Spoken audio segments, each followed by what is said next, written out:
તો સ્થાનિક સ્વરાજની ચૂંટણીમાં ઈડબ્લ્યુએસની પાટીદારોની માંગ વરુણ પટેલે કરેલી પોસ્ટ પર અલ્પેશ કથિરિયાનું નિવેદન સામે આવ્યું છે। સહકારી રાજકારણથી પાટીદારોને દૂર કરાઈ રહ્યા છે। સહકારમાંથી પાટીદારોનો એકડો કાઢી નાખવાનું કામ।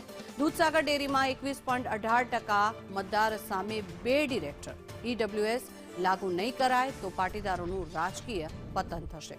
ઈડબ્લ્યુએસ લાગુ થાય તો 10% અનામત મળી શકે। અલ્પેશ કથિરિયા દ્વારા આ નિવેદન આપવામાં આવ્યું છે। સાથે જ કહ્યું કે આ મુદ્દે ચૂંટણી પંચમાં પણ રજૂઆત કરવામાં આવી છે।